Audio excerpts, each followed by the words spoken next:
Hello friends, Ben Ochart here. Thank you so much for tuning in.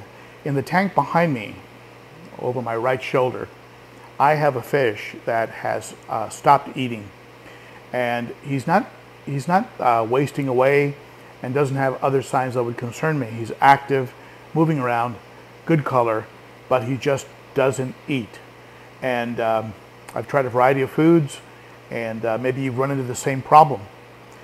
And I'm going to share with you the steps I'm going to take, which hopefully will bring that fish around. Let's go ahead and get into it now.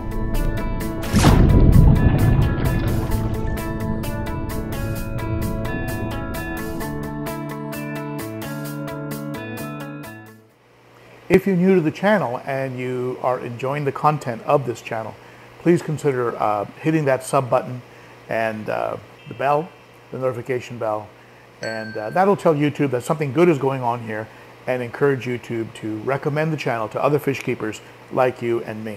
Okay? Much appreciated. So let's take a look at the fish that I had to take out of the 210, the 210 gallon aquarium, and put into the 55. The fish I'm referring to is this beautiful Taiwan reef. A lot of micro bubbles being created by that expertmatic filtration, but he doesn't have a sunken belly, and he's not pooping those long, stringy, almost transparent poops you'd expect to see in a fish with parasites.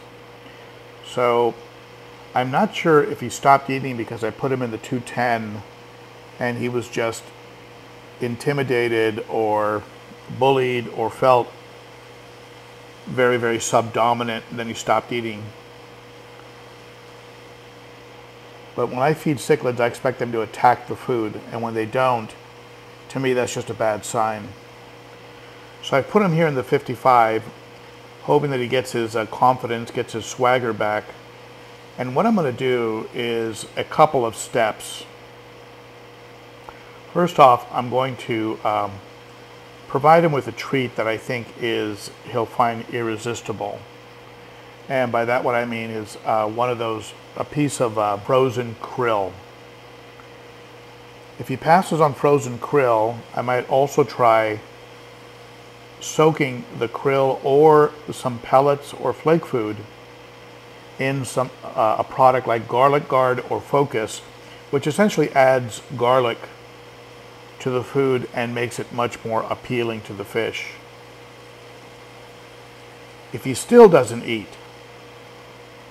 he still refuses to take food, he's probably going to start wasting away. I don't want to see that. He's being more active, and you see he's going around, pecking around. Those are all good signs, and all of that started since I transferred him over to the 55. So maybe I'm hoping it was that he was just a bit intimidated or felt extremely subdominant in that larger tank. But in that larger tank, those fish seem to be getting along, and they certainly attack their food. But if he doesn't eat after I've soaked the food in a Garlic Guard, in a garlic product, then I'm probably going to have to transfer him over to a little tank I have over here. I'll show it to you. This is a little 5-gallon hospital tank. I'm not going to treat him in a 55-gallon. That's going to require too much medication. So I'll treat him right here in this little 5-gallon tank that's ready to go. It's cycled, and it is a tank I can drop him right into. Runs at about 78 degrees. So temperature-wise, it's a good match. I have some Fritz Paracleanse. I think I've got some up here. Here, let me take a look. This is the medicine cabinet, and here we go. I'd use some of this Paracleanse. So I'd do some of this. It's one packet for every 10. One packet for every 10 gallons, I believe. So instead of using 5 packets for several treatments, I can only use half of 1 packet in the 5-gallon. So it's just a lot more cost effective to treat a fish in a smaller tank. Just be sure that you have no carbon in the filters. Little planted tank project I hope to get to today, or at least this weekend. It's a 90-gallon from the side angle. These fish seem to be getting along a lot better. I don't know why, but they're getting along, not going after each other so much. So at any rate, those are the steps I'm going to take. I'm going to give them something I would consider irresistible,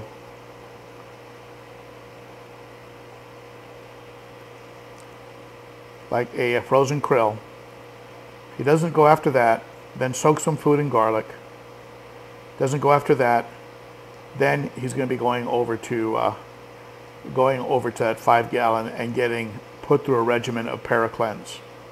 I'm really hoping that his lack of eating was because he was intimidated and felt very subdominant in the 210. And then he starts eating. Seeing him peck around the substrate, that's all a good sign. When you look at the 210, the fish in this tank are eating fine, and there's not a lot of aggression or chasing. I mean, sometimes after a water change, there was a water change today, the living stonei will fire up and be a little aggressive. But for the most part, as far as an African cichlid tank, this tank is pretty chill. So I'm not sure what was going through the mind of this little Taiwan reef. But at any rate, those are the steps. Give him a treat. If he doesn't go after the treat, soak some food in garlic. If he doesn't eat that, over to the 5-gallon where he's going to get a fridge paracleanse treatment. And hopefully he will bounce back, become an aggressive eater, and I can put him back in the 210. So there you have it. Hopefully I can put that Taiwan reef, a beautiful fish, one of my favorite cichlids, hopefully I'll be able to put him back in the big show real soon. And because he's a beautiful addition to any African cichlid tank, and but I want him to eat with the same kind of veracity, the same kind of aggressiveness that these fish eat. I mean, my God, I put food in here, and it's like one of those movies where they're feeding piranhas, down in South America or something, and they just go insane, and they're splashing, and in under 2 minutes all the food is gone, and that's the kind of feeding that I like to see from a fish.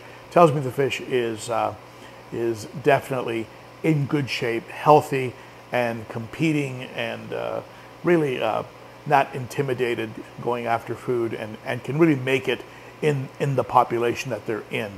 So I thank you so much for tuning in, and I look forward to seeing you on Saturday at Cichlids and Coffee. That's at 11 a.m. Central. We get into a whole bunch of great topics on fish keeping with a great group of people. 11 a.m. Central, 9 a.m. Pacific, noon Eastern. And for those of you who'd like to support the channel, hit that bell, hit that subscription icon, and consider becoming a Patreon, a member of the Garage Gang, and you'll get videos not available to everybody, and that are sort of behind the scenes, that are only for Patreon members. If you join on the higher levels of Patreon membership, you'll get some goodies. All right. Thank you so much, my friends, for tuning in. I'll see you next time. Bye-bye.